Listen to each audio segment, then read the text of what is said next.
पावसाळ्यात केल्या जाणाऱ्या या पारंपरिक रेसिपीचं नाव तुम्ही कधी ऐकलं आहे का?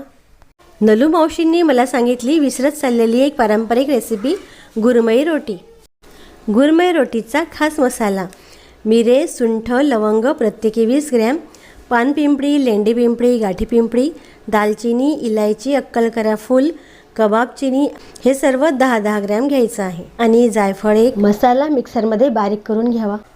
1 वाटी पाणी, 1 वाटी बारीक रवा, 1 वाटी गूळ हे सर्व सारखं प्रमाण आणि 2 चमचे गुरमई रोटीचा मसाला. 1 वाटी पाण्यामध्ये गूळ विरघळून घ्यायचा.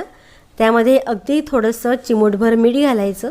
कढईमध्ये 1 चमचा तूप घातलं आणि त्यावर 1 वाटी रवा घालून छान खमंग वास येईपर्यंत परतवून घेतलं.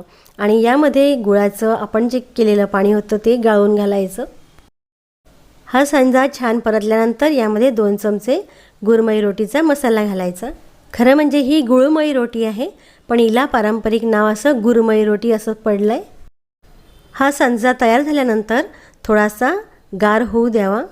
आपण पुरणपोळीला जशी कणिक भिजवतो त्याप्रमाणे आपल्याला कणिक भिजवायची आहे.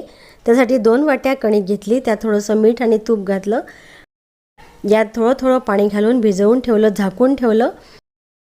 10-15 मिनटानंतर थोडंसं पाणी आणि तेल लावून पुरणपोळीच्या कणकेसारखं करून घेतलं आणि मग याचा छोटासा गोळा तोडून याची पारी तयार केली. यामध्ये आपण गुरमई मसाल्याचा जो सांजा तयार केलेला होता त्यामध्ये एक गोळा भरायचा आणि पुरणपोळीसारखंच हे बंद करून पोळी लाटायची. गुरमई रोटी ही पारंपरिक खानदेशी रेसिपी आहे आणि ही रेसिपी पावसाळ्यातच करतात.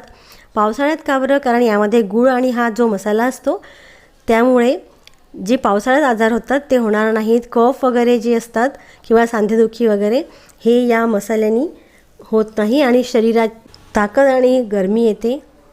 गुळामध्ये लोह आणि कॅल्शियम असतात आणि मसाल्यांमुळे शरीराला ही पोळी पाचक अशी होते. सांजा छान शिजलेला असला तर ही पोळी सहसा फुटत नाही आणि खूप छान फुलते आणि खायला तर अगदी 1 नंबर लागते. अगदी पुरणपोळीसारखीच ही लागते. बघा, या पावसाळ्यात गुरमई रोटी नक्की करून बघा. विसरत चाललेल्या जुन्या पारंपरिक उपयोगी आरोग्यपूर्ण रेसिपींना उजाळा देऊया.